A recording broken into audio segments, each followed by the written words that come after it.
The day I realized my maid was hiding a secret, she was standing in my kitchen with blood on her hands, and somehow, she was the calmest person in the room.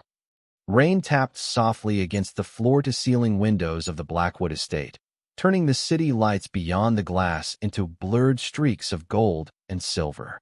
It was nearly midnight, and the mansion felt unusually quiet. Most of the staff had gone home hours ago.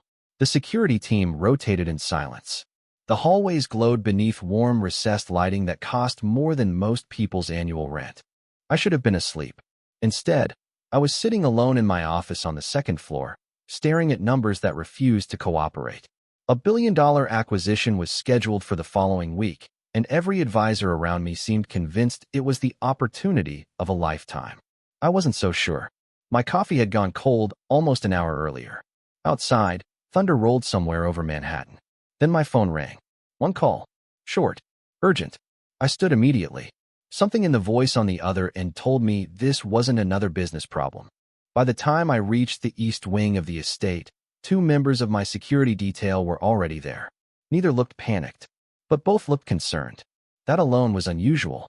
"Mr. Blackwood," one of them said quietly, "you should see this."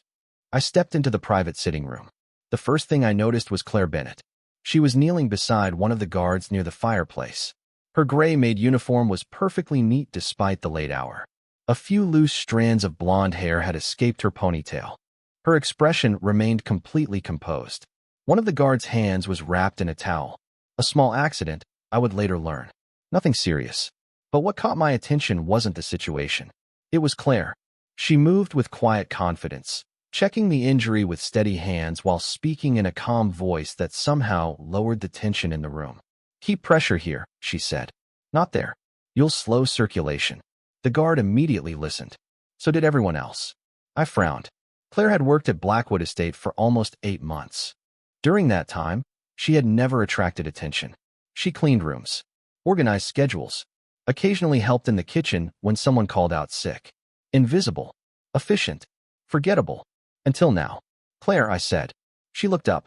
Those blue-gray eyes met mine for half a second before returning to her task. "He'll be fine," she said softly. "The urgent care clinic is 10 minutes away. He probably won't even need stitches." Probably. The word stood out. Not because of what she said, because of how she said it. Like someone who knew exactly what they were talking about. The room fell silent as she finished helping the guard secure the bandage. Then she stood. No nervousness. No apology. No attempt to explain herself. Just quiet confidence. "Good night, Mr. Blackwood," she said. Then she walked toward the door. I watched her leave. Something felt wrong. Not dangerous. Not threatening. Just impossible. A maid shouldn't know how to assess an injury that quickly. A maid shouldn't sound like someone who had spent years around medical professionals. A maid shouldn't remain that calm under pressure. The door clicked shut behind her. One of the guards smiled. She handled that better than most people would. I nodded slowly. Maybe she did. But as I stared at the closed doorway, one question kept repeating itself in my mind. Who exactly was Claire Bennett? And why did I suddenly feel like the woman cleaning my house had been lying to everyone from the very beginning? I did not sleep that night. Claire Bennett should have disappeared from my mind the moment she walked out of that room. Employees came and went through Blackwood Estate every year. I did not make a habit of thinking about any of them. Yet sometime around 3 in the morning, I found myself staring through the windows of my penthouse office, replaying every word she had said, every movement, every detail. By sunrise, I was irritated with myself. The acquisition meeting started at 9 sharp in the executive conference room overlooking Midtown Manhattan. 12 people sat around the polished walnut table. Lawyers, advisors, analysts, the kind of people who charged more per hour than most Americans earned in a week. A $48 billion merger sat on the table. Everyone wanted my signature. Everyone except me. Something about the numbers continued to bother me. The projections looked perfect. Too perfect.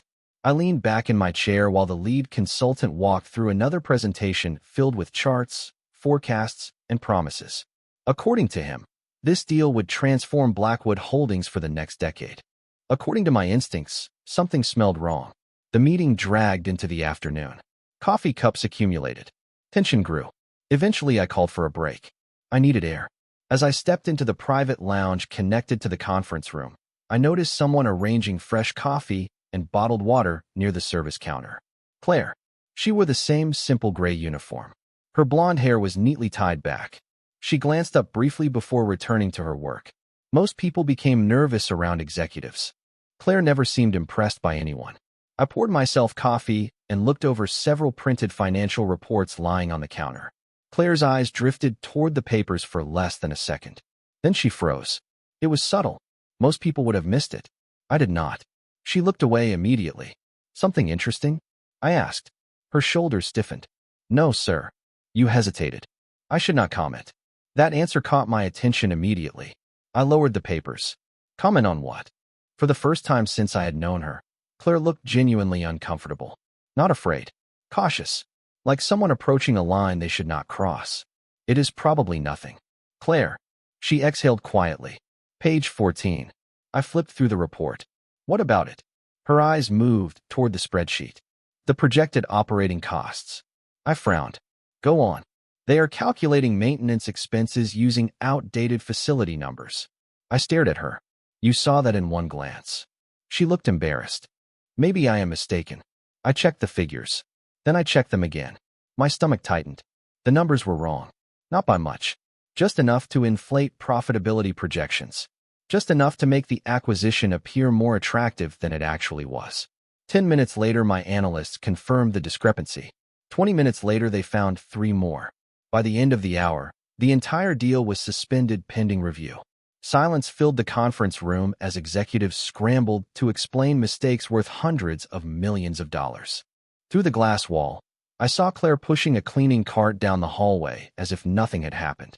As if she had not just saved me from signing the biggest mistake of my career. I watched her disappear around the corner. A maid should not understand corporate financial modeling.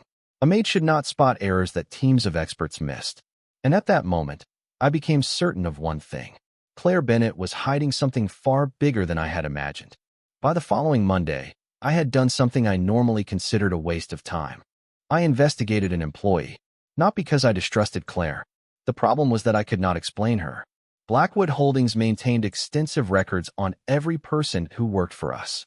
Human resources files, employment history, background checks, references, everything. Claire Bennett's file sat open on my screen as rain drifted across the windows of my office. 26 years old. Originally from Connecticut.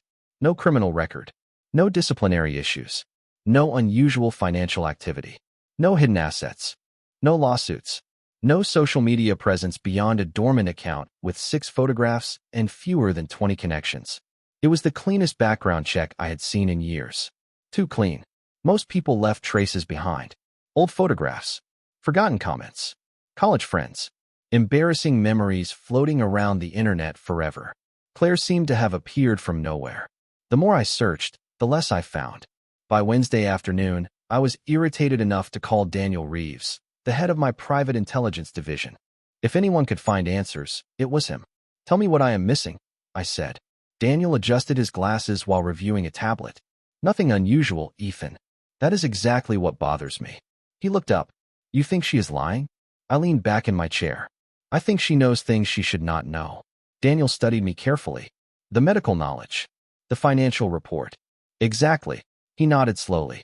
Then either she has an extraordinary hidden education, or she is very good at pretending to be ordinary. That answer stayed with me for the rest of the day. Very good at pretending to be ordinary. The next morning offered another surprise. I arrived home earlier than expected after canceling 2 meetings. The estate felt unusually quiet. Sunlight poured through the massive windows. Somewhere downstairs, a piano played softly through hidden speakers. As I crossed the library, I heard pages turning. Someone was inside.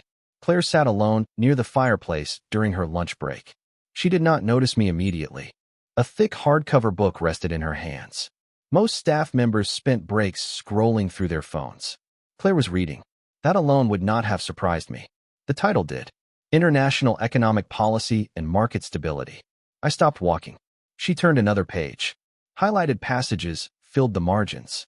Handwritten notes covered several sections. Detailed notes. Analytical notes. Graduate-level notes. My heartbeat slowed. Then she sensed someone watching. Her head lifted. For a split second, genuine shock flashed across her face. Not because she had been caught reading, because she had been caught reading that. She immediately closed the book. Mr. Blackwood. Interesting choice. Her fingers tightened around the cover. I enjoy learning. Most people do not study economic policy for fun. A faint smile appeared. Most people are probably smarter than I am. That answer should have sounded playful. Instead, it sounded practiced, like something she had said many times before. I stepped closer.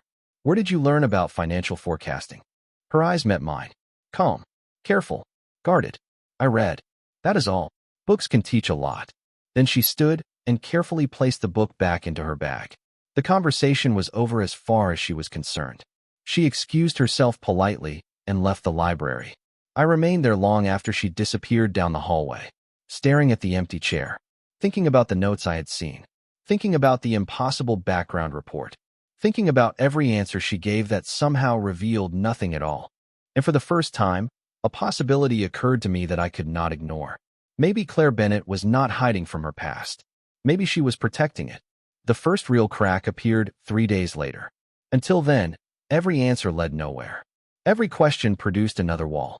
Claire continued moving through Blackwood Estate exactly as she always had. Quiet, efficient, invisible whenever she wanted to be.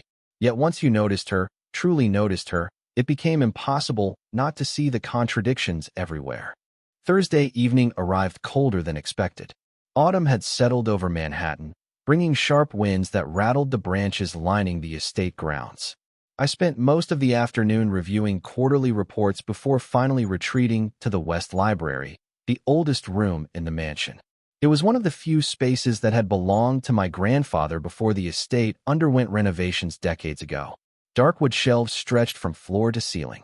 Antique lamps cast pools of warm amber light across Persian rugs. The room smelled faintly of leather, cedar, and old paper. I always found clarity there. At least, that was the plan. Instead, I found Claire. She stood alone near a display cabinet positioned beside the fireplace. The cabinet contained family heirlooms collected over generations. Watches, letters, rare coins, photographs. Most people glanced at them once and moved on. Claire stood perfectly still, her attention locked onto a silver pocket watch resting beneath glass. Something about her posture immediately caught my attention. She looked frozen, not physically, emotionally. I stopped before she noticed me. Her fingers hovered inches from the glass. Her eyes never left the watch. Then I saw it. Tears. Not many. Just enough to catch the light. Claire blinked quickly and looked away. But it was too late. I had already seen them. Are you all right? I asked quietly. She startled. The reaction lasted less than a second before her usual composure returned. Yes, sir. It was an obvious lie. Her voice sounded softer than usual. Fragile. You were crying. No. Another lie. I glanced toward the watch. It was not particularly remarkable. Silver casing. Slightly worn edges. A simple family piece from nearly 70 years ago. Do you know something about it? I asked. Claire stared at the display. For several seconds, she said nothing. The silence stretched between us. Finally, she shook her head. It just reminded me of someone. The answer felt real. More real than anything she had told me before. Someone important? Her eyes lowered. Very. I expected her to leave after that. Instead, she surprised me.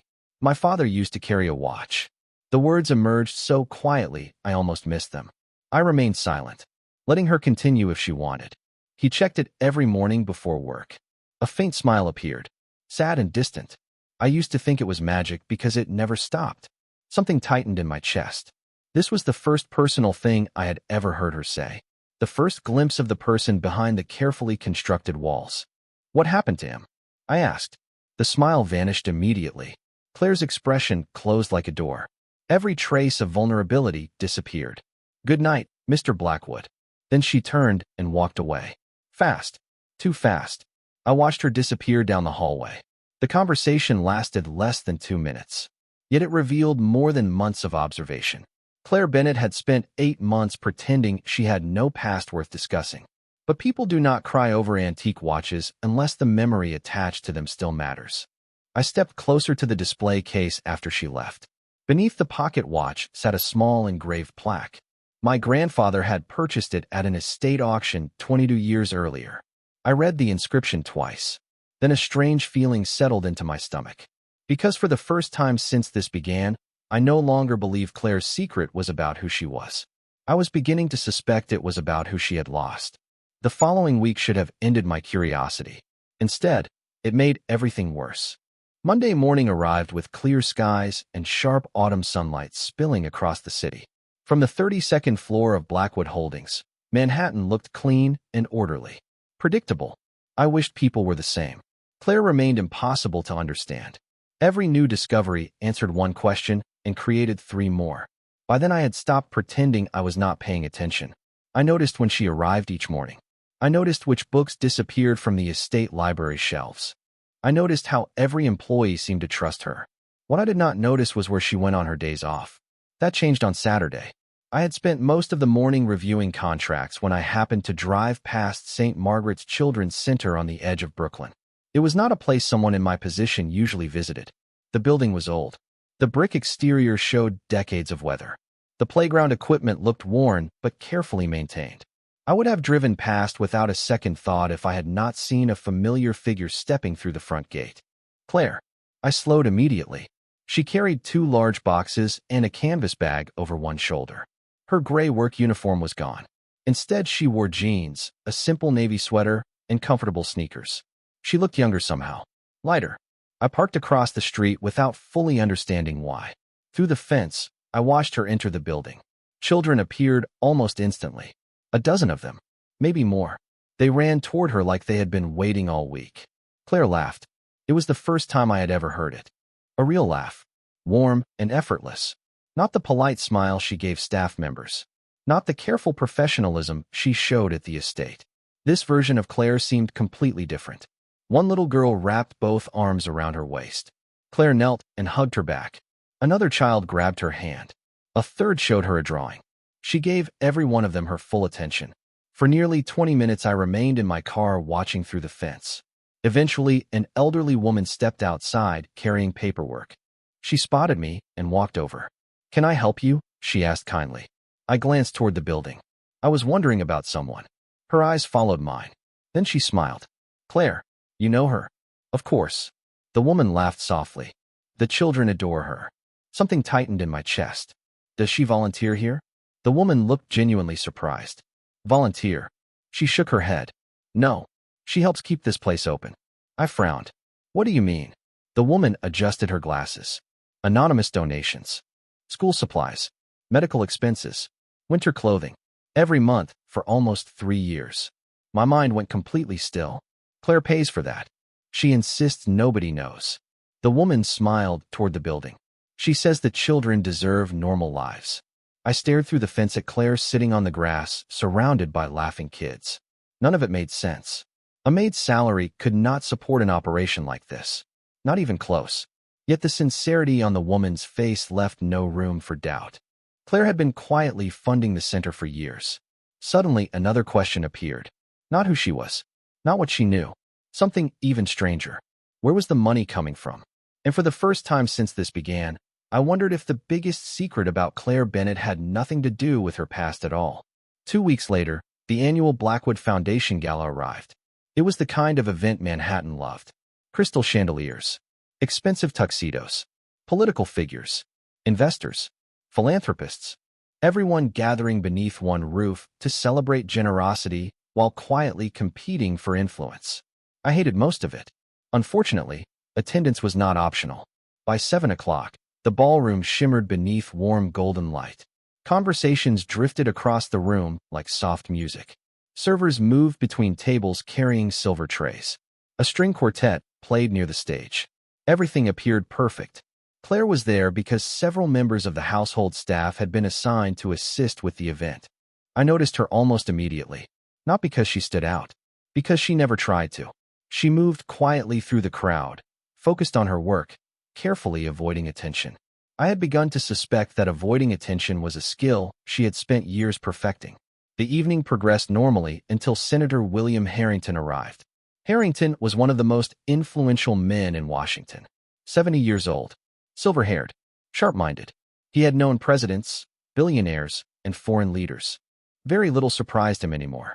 At least that was what everyone believed. I was speaking with him near the auction display when Claire passed carrying a tray of champagne glasses.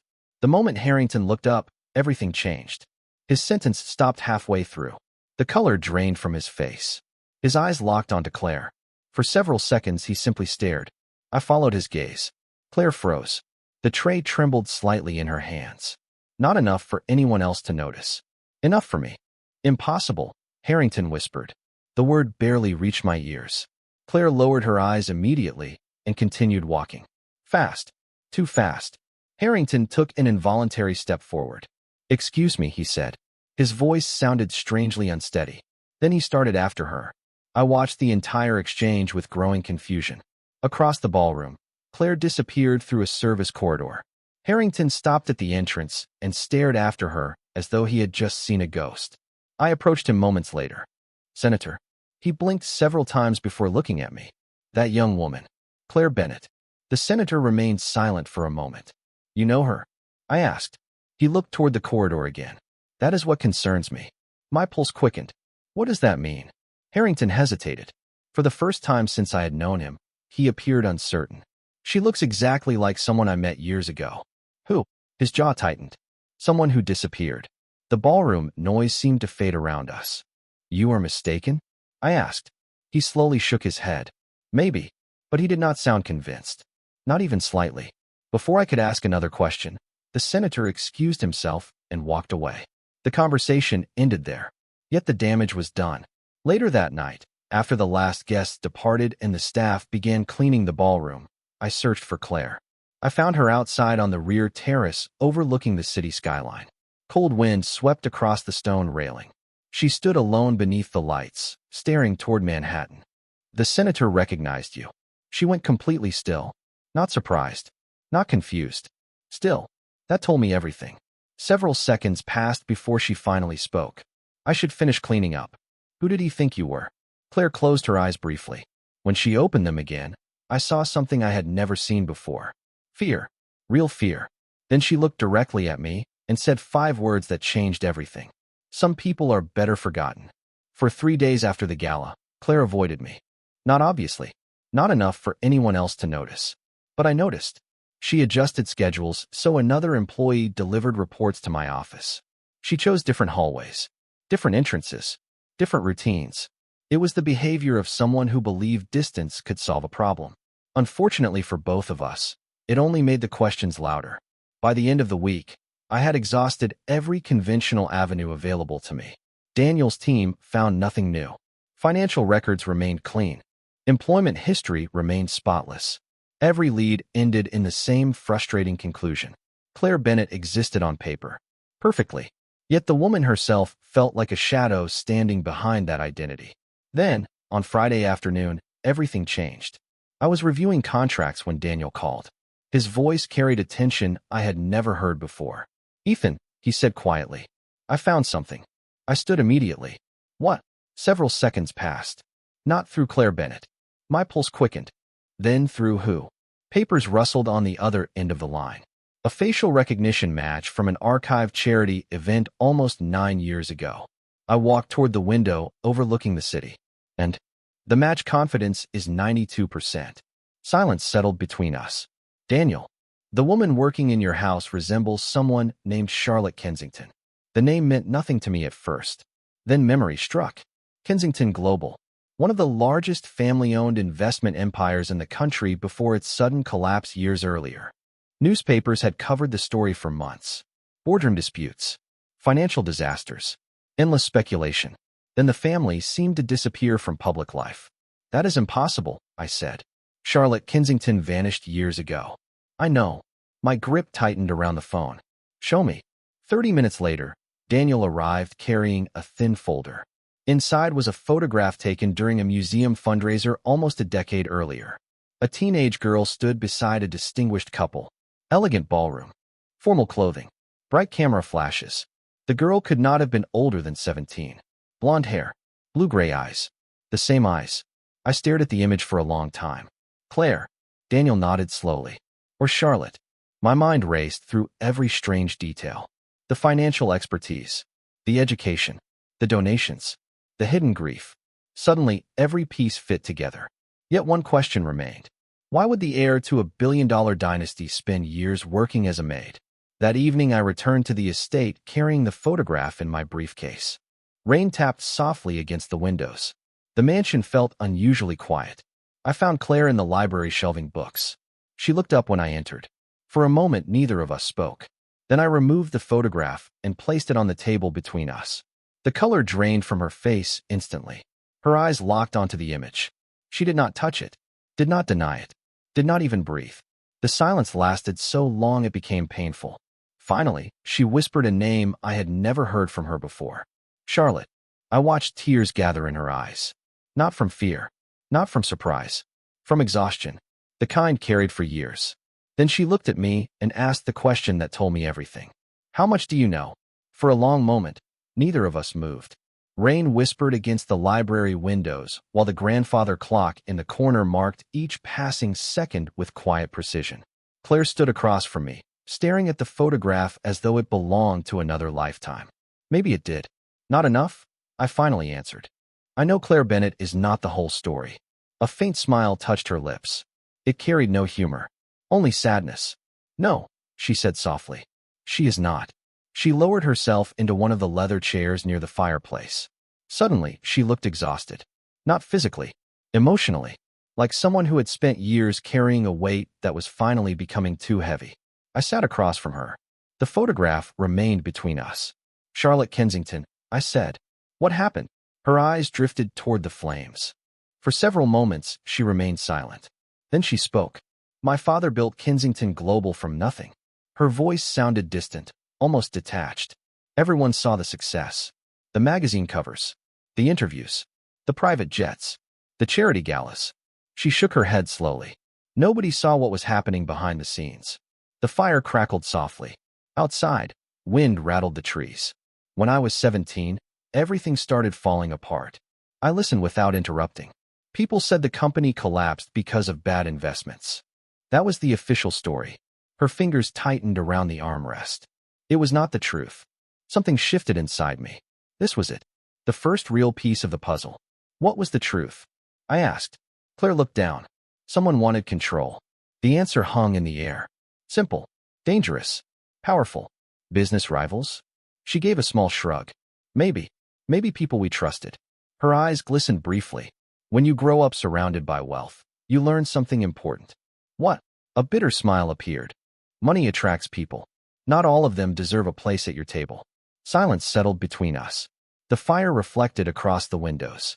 Somewhere in the mansion, distant footsteps echoed through empty hallways. Claire continued staring into the flames. After everything happened, my parents told me to leave. Her voice became quieter. Just for a little while. Just until things settled down. My chest tightened. And they never did. She slowly shook her head. No. The sadness in that single word felt deeper than anything she had revealed before. I understood then that this was not merely a story about losing money or status. It was about losing an entire life. An entire identity. So you became Claire Bennett. She nodded. Eventually. Why work here? For the first time that evening, she looked directly at me. Because nobody looks twice at a maid. The answer struck harder than I expected. She was right. Most people overlooked employees like Claire every day. Invisible. Forgotten. Safe. Suddenly years of hiding made perfect sense. Yet one question remained. The biggest question of all. Does anyone else know who you are? I asked. Her expression changed immediately. The warmth vanished. The vulnerability disappeared. Fear returned. Real fear. Claire looked toward the dark windows as if expecting someone to be standing outside. Then she whispered words that sent a chill through me. I thought nobody did. Until the senator recognized me. The conversation ended shortly after midnight. But sleep never came. Not for her. Not for me. The next morning the estate felt different. The walls had not changed. The routines remained the same.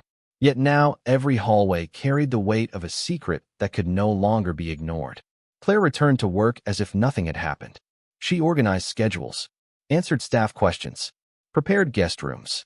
Anyone watching would have seen the same quiet woman who had worked there for months. Only I knew better. Only I had seen Charlotte Kensington staring back from that old photograph. 3 days passed without incident. Then Thursday arrived. I was leaving a board meeting when Daniel called. His voice sounded urgent. You need to see this. 20 minutes later, I sat in my office reviewing a report that should not have existed. Someone had accessed archived financial records connected to the old Kensington Empire. Recently, not years ago, recently, the request had been legal, professional, extremely discreet. Yet one detail stood out. The inquiry originated from a public library in Brooklyn, less than 2 miles from St. Margaret's Children's Center. My stomach tightened. Claire had been searching for something, or someone. That evening I found her in the greenhouse at the rear of the estate. The glass walls glowed softly beneath strings of warm lights. Autumn rain tapped gently against the roof above us. She stood among rows of white orchids, trimming dead leaves with careful precision. "You have been investigating Kensington records." The shears froze in her hand. Slowly she looked up. There was no denial, no surprise, only resignation. "Yes." I stepped closer. "Why?" Claire lowered the shears onto a nearby table. For several moments, she studied the flowers instead of me. "Because I never stopped looking for answers." The honesty in her voice caught me off guard. "Answers about what happened?" She nodded. "About everything." Rain continued falling outside. The greenhouse smelled faintly of earth and jasmine. "Did you find anything?" I asked. A sad smile appeared. "Not enough." Then she walked toward a wooden bench near the far wall and sat down. For the first time since revealing her identity, she seemed willing to stop hiding. "When people lose money, they rebuild," she said quietly. "When people lose status, they adapt. But when an entire life disappears overnight..." Her voice trailed away. I sat beside her, not too close, just enough to listen. "You never believed the official story." She shook her head immediately. "No." Her eyes drifted toward the rain beyond the glass. "My father spent years teaching me how to recognize patterns. He always said numbers tell the truth, even when people do not." Something about that sentence felt important. And the numbers did not make sense? Exactly. She looked at me. The collapse was too perfect, too fast, too convenient for certain people. A chill moved through me. "Do you know who benefited?" Her expression darkened, not with anger, with uncertainty. "That is the problem." Silence settled between us. Then Claire reached into her bag and removed a faded envelope. The paper looked old, carefully preserved. Important. She stared at it for several seconds before placing it in my hands. "This belonged to my father." My pulse quickened. "What is it?" Her answer came almost as a whisper. "The reason I think someone lied about everything." I did not open the envelope immediately. Somehow it felt wrong. The paper looked fragile with age, its edges softened by years of careful handling. Claire watched me from across the greenhouse, her expression unreadable. Rain continued tracing silver paths down the glass walls around us. Finally, I broke the seal. Inside was a single folded document and a handwritten note. The note came first. The handwriting was precise and elegant, the kind developed over decades of discipline. "Charlotte, if you are reading this, it means I was right to worry." My pulse slowed. Claire lowered her eyes. I continued reading. "Trust numbers. Trust patterns. Trust actions. Never trust appearances." The message ended there. No explanation. No names. No clues. Just a warning. Beneath it rested the document. At first glance, it appeared to be an ordinary financial summary. Company holdings. Asset transfers. Investment schedules. Nothing unusual. Then I noticed several figures circled in red ink. Tiny notations filled the margins. Cross-references. Dates. Account numbers. Someone had spent hours studying the pages. "Your father made these notes?" I asked. Claire nodded. 3 weeks before everything collapsed. I looked again. The more I studied the document, the stranger it became. Certain transactions repeated across multiple divisions. Money moved through different companies before returning to the same destination. The pattern felt deliberate, hidden, almost invisible, yet once seen, impossible to ignore. "Daniel needs to review this," I said quietly. Claire's eyes widened. "No." The response came instantly. "Why?" She stood and crossed the greenhouse. "Because I do not know who I can trust." Her voice trembled slightly. "That is the entire problem." I looked down at the pages. For years she had carried this secret alone, searching libraries, studying records, following fragments left behind by a father who suspected something was wrong. Suddenly her determination made sense. This was never about reclaiming wealth. It was about discovering the truth. "Claire." She flinched slightly at the name, then smiled sadly. "It still feels strange hearing that now." Charlotte, then. The smile faded. I do not know who that person is anymore. Silence settled between us. Outside, the storm intensified. Wind rattled the greenhouse roof overhead. For the first time since discovering her identity, I saw the cost of what she had endured.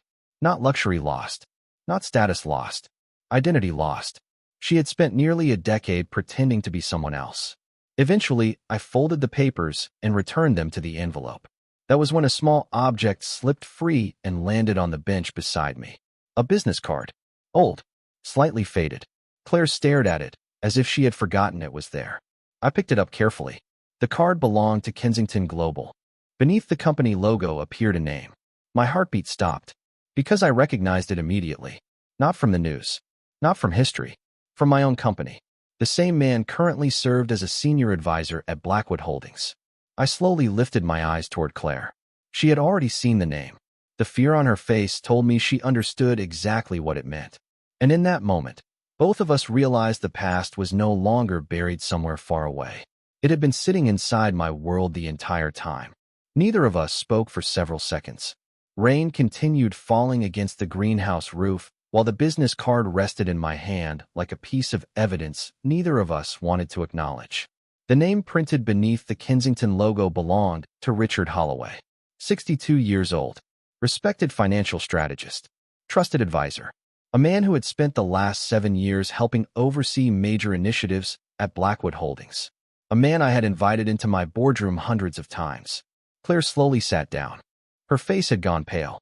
You know him? It was not a question. Yes. My voice sounded colder than I intended. Very well. She looked away immediately. The reaction alone told me more than words could. You have seen this before. Her hands tightened together. Years ago. I stared at the faded card. Why did you keep it? A sad laugh escaped her lips. Because I could never decide if it was important or if I was simply refusing to let go. The answer felt honest. Painfully honest. I sat across from her. Tell me everything. Claire closed her eyes briefly. When she opened them again, she seemed to be looking through time rather than at me. Richard Holloway was around constantly during the final year. Her voice remained soft, careful, measured. Board meetings, private dinners, strategic reviews. My father trusted him. Something uncomfortable settled in my stomach. Trust. The same word appeared again and again whenever Kensington Global came up. And after the collapse? I asked. Claire shook her head. He disappeared. Completely. For years. Her gaze lowered toward the envelope. Then one day, I found an article about Blackwood Holdings. My pulse quickened, and his name appeared. She nodded. As one of your senior advisors.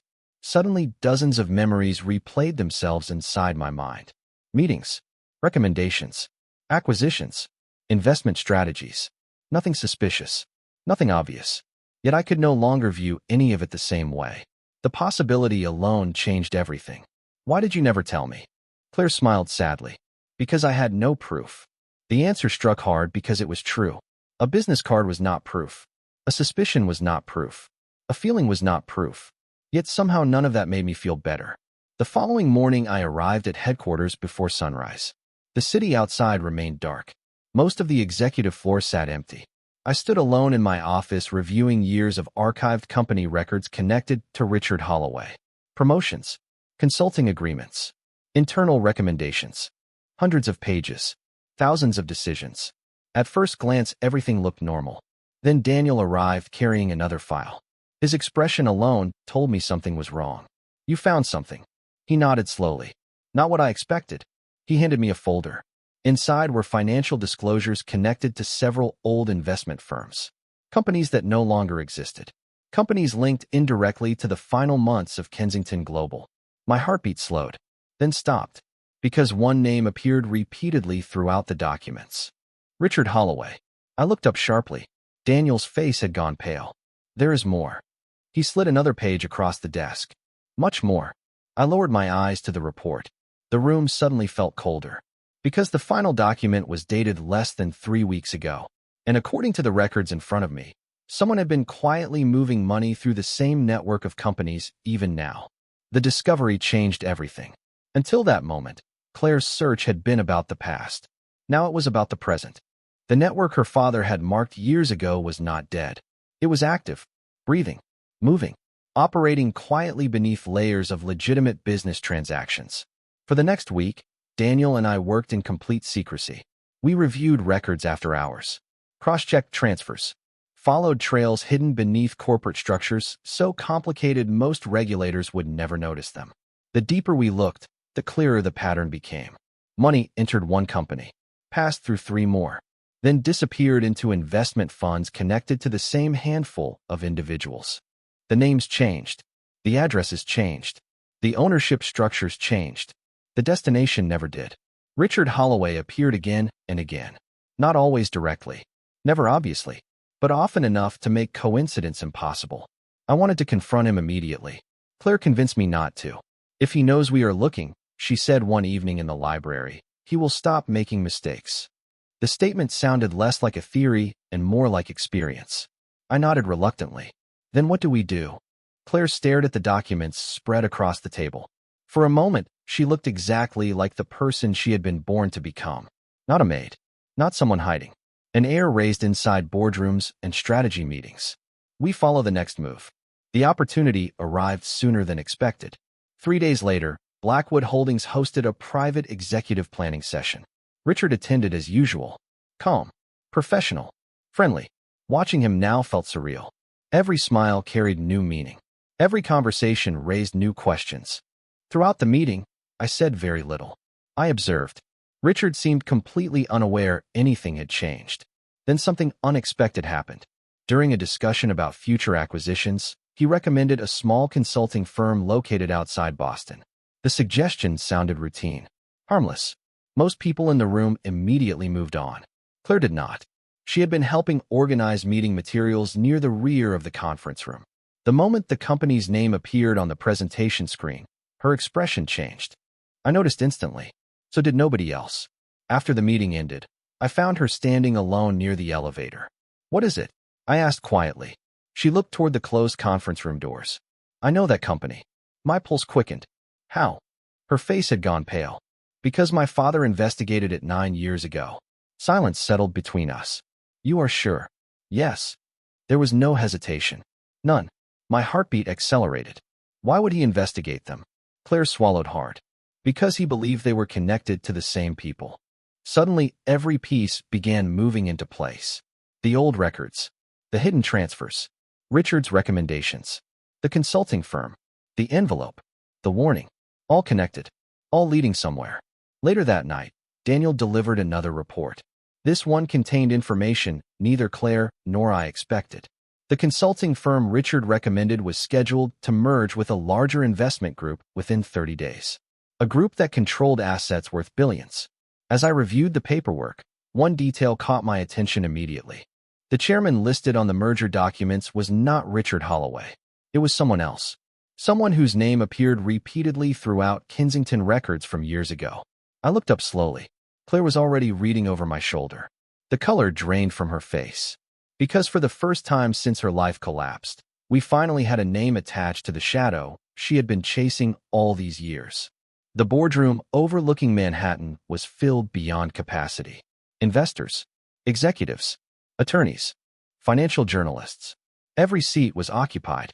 Every screen glowed with presentations detailing the merger that was supposed to become the biggest business story of the year. Outside the windows, the city stretched endlessly beneath a bright spring sky.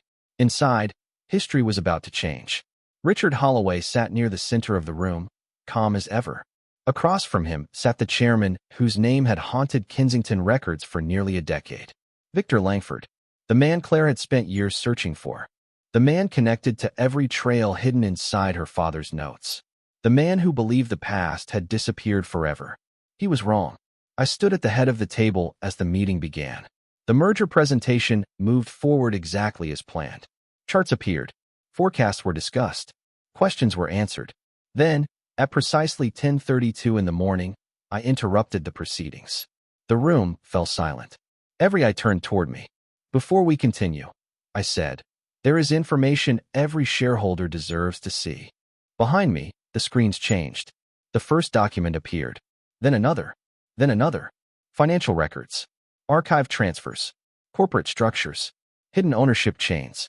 Years of transactions connected through patterns so precise they could no longer be explained away as coincidence. Murmurs spread across the room. Victor Langford's confidence disappeared first. Richard Holloway's followed seconds later. For the next 20 minutes, Daniel presented the evidence. Not accusations. Facts. Dates. Records. Connections. The truth did not arrive dramatically. It arrived methodically, relentlessly, one document at a time. When the presentation ended, the silence felt deafening. Then the questions began. Fast. Unavoidable. Public.